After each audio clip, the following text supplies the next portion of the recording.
ನಿತಿನ್ ಅವರೇ, ವಿರೋಧ ಪಕ್ಷ ಇದ್ರು ಎಸ್ ಜನಸಾಮಾನ್ಯರು ಕೋರ್ಟಿಗೆ ಹೋಗೋ ಪರಿಸ್ಥಿತಿ ನಮ್ದು ಹಣೆ ಬರ, ಅದು ಹೋಗ್ಲಿ ಬಿಡಿ. ಆರ್ ಅಶೋಕ್ ಅವರೇ ಹೇಳ್ತಾರೆ ಬೆಂಗಳೂರಿನ ಈ ಬಡ್ಜೆಟ್ ಏನಿದೆ ಜನಪ್ರತಿನಿಧಿಗಳು ಅಂತ ಇಲ್ಲದೆ ಅಧಿಕಾರಿಗಳು ತಿಂದು ತೇಗ್ತಾ ಇದ್ದಾರೆ ಅಂತ ಕಂಪ್ಲೇಂಟ್ ಮಾಡ್ತಾರೆ. ಇಂಥ ಟೆಕ್ನಿಕಲ್ ಇಶ್ಯೂನೆಲ್ಲ ತಗೊಂಡು ನೀವು ಯಾಕೆ ಕೋರ್ಟಿಗೆ ಹೋಗ್ಬಾರ್ದು? ಇದನ್ನ ಖಂಡಿತವಾಗೂ ಸದನದಲ್ಲಿ ಕೂಡ ಚರ್ಚೆ ಆಗಿದೆ. ಇವತ್ತು ಅಧಿಕಾರಿಗಳು ನಮ್ಮ ವಿರೋಧ ಪಕ್ಷದ ನಾಯಕರು ಹೇಳದಂಗೆ ಅತಿ ಒಂದು ಮದ ಏರಿರುವಂಥವ್ರು ಆಗಿದ್ದಾರೆ. ನೀವು ನೋಡ್ತಾ ಇರ್ಬೋದು ಅನುದಾನಗಳು. ಅಧಿಕಾರಿಗಳನ್ನ ಕಾರ್ಪೊರೇಟರ್ಗಳು ಬಂದ್ಬಿಟ್ರೆ ಕಾರ್ಪೊರೇಟರ್ಗಳ ಮಾತನ್ನ ಅಧಿಕಾರಿಗಳು ಕೇಳ್ತಾರೆ, MLAಗಳ ಮಾತು ನಡೆಯಲ್ಲ, ಅದೊಂದು ಫುಲ್ ಫ್ಲೆಡ್ಜ್ ಪವರ್ ಇರುತ್ತಲ್ಲ ಅದು ಕಡಿಮೆ ಆಗುತ್ತೆ ಆಟೋಮೆಟಿಕ್ ಆಗಿ. ಹಂಗಾಗಿ ಏನ್ ಮಾಡೋಣ, ನಾನು ಹೊಡೆದಂಗ್ ಮಾಡ್ತೀನಿ ನೀನ್ ಹತ್ತಂಗ್ ಮಾಡು ಅಂತ ಇಬ್ರು ಕಾಂಬಿನೇಷನ್ ಅಲ್ಲಿ ವರ್ಕೌಟ್ ಮಾಡ್ತಾ ಇದೀರಿ. ಖಂಡಿತವಾಗಿ ನಾಗರಿಕ ಫೋನ್ ತೆಗಿಯಲ್ಲ. ಆಫೀಸ್ ಅವರ್ಸ್ ಅಲ್ಲಿ ಸರ್ಕಾರ ಕರ್ನಾಟಕ ಸರ್ಕಾರ ಕೊಟ್ಟಂತ ಫೋನ್ ಅಲ್ಲ, ಒಂದ್ ನಿಮಿಷ, ಕರ್ನಾಟಕ ಸರ್ಕಾರ ಕೊಟ್ಟಂತ ಅಧಿಕೃತ ಫೋನ್ಗೆ ನೀವು ಫೋನ್ ಮಾಡಿದ್ರೆ ಎಲ್ಲ ಅಧಿಕಾರಿಗಳು ಮೊಬೈಲ್ ಫೋನ್ ಕೊಟ್ಟಿದೆ ಸರ್ಕಾರ. ನೀವು ಫೋನ್ ಮಾಡಿ ಒಬ್ಬನೇ ಒಬ್ಬ ಫೋನ್ ತೆಗಿಲಿ ನೋಡ್ತೇನೆ ನಾನು.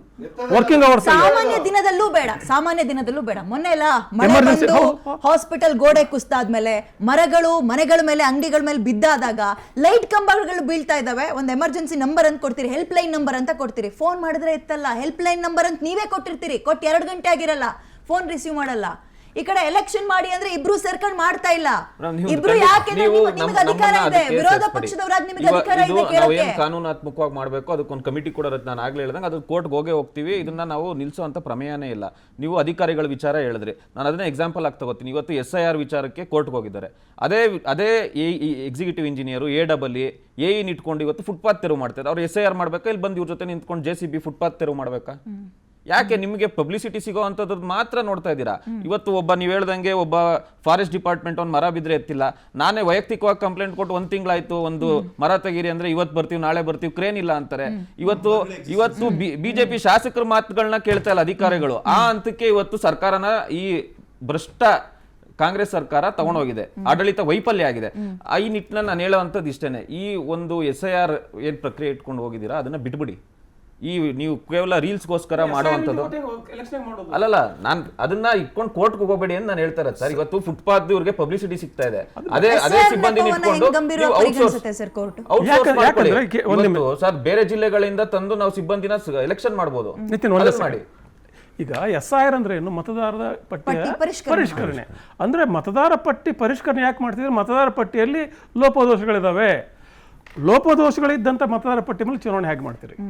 So SIR is important, it's basic. So ಅಲ್ಲಿಗೆ ಒಂದು ಒಳ್ಳೆ ವ್ಯಾಲಿಡ್ ರೀಸನ್ ತಪ್ಪಿಸ್ಕೊಳ್ಳಕ್ಕೆ ಸಿಕ್ಕಿದೆ. ಅದ್ರ ಜೊತೆ ಸಿಕ್ಕಿಲ್ಲ, ಕೊಟ್ಟಿದ್ದಾರೆ ಅವರ ಕೇಂದ್ರ ಸರ್ಕಾರ ಕೊಟ್ಟಿರೋದು. ಇದು ಎಲೆಕ್ಷನ್ ಕಮಿಷನ್ ಇಂದ ಅವರೇ ಕೊಟ್ಟಿರೋದು ಕರ್ನಾಟಕ ಸರ್ಕಾರಕ್ಕೆ. ಇದೆ ನೆಪ. ಕೋರ್ಟ್ ಯಾವಾಗ ಇನ್ನೊಂದ್ಸಲ ಈ ನೆಪ ಇಟ್ಕೊಂಡು ಬರಬೇಡಿ ನಮ್ಮ ಹತ್ರಕ್ಕೆ, BBMP ಎಲೆಕ್ಷನ್ ಅಥವಾ GB ಎಲೆಕ್ಷನ್ ಮಾಡಿ ಅಂತ ಹೇಳುತ್ತೋ ಅದ್ರ ಮರುದಿನ SIR ನಮ್ಮ ರಾಜ್ಯಕ್ಕೆ ಬರುತ್ತೆ. ಸೊ ಕೇಂದ್ರ ಸರ್ಕಾರ ರಾಜ್ಯ ಸರ್ಕಾರ ಇಬ್ರು ಅಡ್ಜಸ್ಟ್ಮೆಂಟ್ ರಾಜಕೀಯದಲ್ಲಿ ನಮ್ಮನ್ನ ಯಾಮಾರಿಸ್ತಾ ಇದ್ರಿ. ಹೇಳ್ಕೊಳಕ್ ನೀವು ವಿರೋಧ ಪಕ್ಷ, ಅವ್ರ ಆಡಳಿತ ಪಕ್ಷದವ್ರು. Anyway thank you so much ಕಾರ್ಯಕ್ರಮದಲ್ಲಿ ಭಾಗಿಯಾಗಿದ್ದಕ್ಕೆ 4 ಜನಕ್ಕೂ ಧನ್ಯವಾದಗಳನ್ನ ತಿಳಿಸ್ತಾ, ಎಲೆಕ್ಷನ್ ಉತ್ಸಾಹ ಬೇರೆ ಟೈಮಲ್ಲಿ ಎದ್ದೆದ್ದು ಬರ್ತೀರಿ ಎಲೆಕ್ಷನ್ ಮಾಡಕ್ಕೆ. ಇಲ್ಲಿ ನಾವು ಕಾಲಿಗೊಂದು ಬಿದ್ದಿಲ್ಲ ಅಷ್ಟೇ, ನಿಮಗೆ ಗೋಗರಿತಾ ಇದೀವಿ. ಬೆಂಗಳೂರು ಅರ್ಧ ಗಂಟೆ ಮಳೆ ಬಂದ್ರೆ ತಡ್ಕೊಳ್ಳಲ್ಲ ಸರ್, ಅರ್ಧ ಗಂಟೆ ಮಳೆಯನ್ನೂ ತಡ್ಕೊಳ್ಳಲ್ಲ.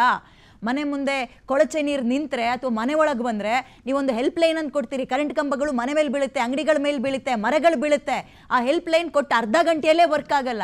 ಯಾರನ್ನು ಕೇಳೋಣ? MLA ಮನೆಗೆ ಹುಡ್ಕೊಂಡು ಹೋಗೋಣ? MLA ರೆಸ್ಪಾಂಡ್ ಮಾಡ್ತಾರಾ? ಇಲ್ಲ IAS ಆಫೀಸರ್ಗಳನ್ನು ಹುಡ್ಕೊಂಡು ಹೋಗೋಣ? ಒಬ್ಬ ಕಾರ್ಪೊರೇಟ್ರು ಅಂತ ಕೊಡ್ರಿ ಬೆಂಗಳೂರಿಗೆ. ನಮಗಿರುವ ನಮ್ಮ ಹಕ್ಕನ್ನ ಮತದಾನದಿಂದ ಯಾಕ್ರಿ ದೂರ ಮಾಡ್ತಾ ಇದ್ದೀರಿ? ಯಾಕ್ರಿ ಕಿತ್ಕೊತಾ ಇದ್ದೀರಿ? ಚುನಾವಣೆಯಿಂದ ನಮ್ಮನ್ನ ಬಹಳ ಮರೆಸ್ತಾ ಇದ್ದೀರಿ. ಚುನಾವಣೆಯಿಂದ ದೂರ ಮಾಡ್ತಾ ಇಲ್ಲ. ಚುನಾವಣೆ ಅಂದ್ರೆ ಏನು ಬೆಂಗಳೂರಿನಲ್ಲಿ ಅನ್ನೋದನ್ನೇ ಮರ್ತೋಗೋ ರೀತಿಯಲ್ಲಿ ವರ್ತಿಸ್ತಾ ಇದ್ದೀರಿ. BJPಯೂ ಅಷ್ಟೇ, ಮತ್ತು ಈಗ ಇರುವಂತಹ ಕಾಂಗ್ರೆಸ್ ಕೂಡ ಅಷ್ಟೇ.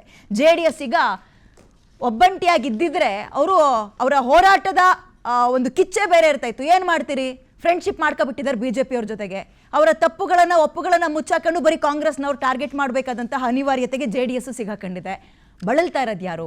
ಬೆಂಗಳೂರಿನ ಜನ. ನೋಡೋಣ ಡಿಸೆಂಬರ್ ತನಕ ಸಮಯವನ್ನ ಕೊಡುತ್ತಾ ಕೋರ್ಟ್, ಅಥವಾ ಬೇರೇನಾದ್ರೂ ರೀತಿಯಲ್ಲಿ ಅವರಿಗೆ ಮಾರ್ಗದರ್ಶನವನ್ನ ಕೊಟ್ಟು ಹಿಂಗಾದ್ರೂ ಎಲೆಕ್ಷನ್ ಮಾಡ್ರಿ ಅಂತ ಬುದ್ಧಿವಾದವನ್ನ ಹೇಳುತ್ತಾ ಕಾದ್ ನೋಡೋಣ ಅಂತ ಹೇಳ್ತಾ ಕಾರ್ಯಕ್ರಮ ಮುಗಿಸ್ತಾ ಇದ್ದೀನಿ. ನೋಡ್ತಾ ಇರಿ PNS ವಿಸ್ತಾರ. ಇದು ನೇರ, ನಿಖರ ಮತ್ತು ಜನಪರ. Thank you.